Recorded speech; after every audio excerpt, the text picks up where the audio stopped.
and welcome back to another monthly market update. My name is Mitch Hardy from LethbridgeRealEstate.com. Today we're going to be looking back at last month and what the real estate market is doing. So the Canadian government has released a new registered investment account that I want to tell you about. Before we get into it, let's look back at March and what the real estate market is doing. So in March of 2023, we saw 112 sold detached homes for an average sales price of $378,000. Average days on market for those listings was 60. So as we get into it, I'm probably going to bury you a little bit in acronyms, but I'm going to slow it down and break it down for you. So you've probably heard of an acronym that is RRSP, and what that stands for is a Registered Retirement Savings Account.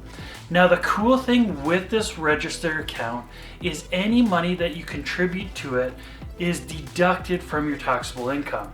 So for instance, if you make $50,000 a year and you put $5,000 a year into this account, what that does is it brings your taxable income down from $50,000 a year down to $45,000 a year.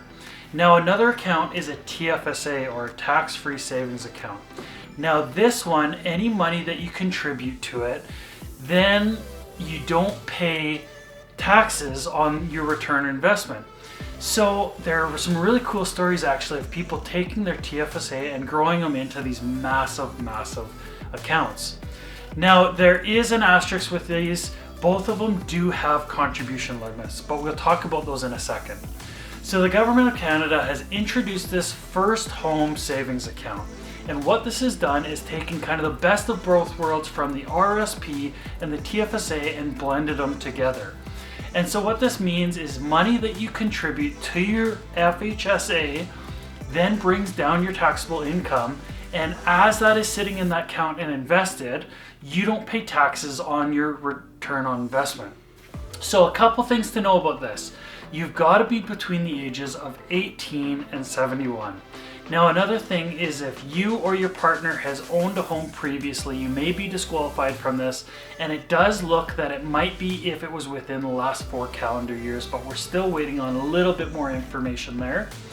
Again, there is these contribution limits. And so with the FHSA, it's $8,000 a year. That's max what you can put into it. Now, if you don't put all that money in, that cap rolls over to the next year, all the way up to a max of $40,000.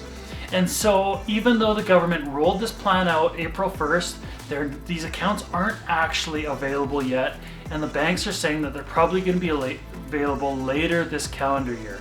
But remember, it's really important to keep an eye out, get one started up, because those contribution limits, or that room, builds up and will accumulate. So if you're not necessarily going to put $8,000 into it this year, it's still important, get it opened up, put a little bit of money in, and then that contribution limit that you don't use this year will roll over into next year, and maybe next year is going to be a really good year. So if you have any questions, if you're a first-time home buyer, this is a really good tool for you. I've actually also got some other material that I'd like to pass on to you. So feel free, reach out, text, email, call. I hope to talk to you soon.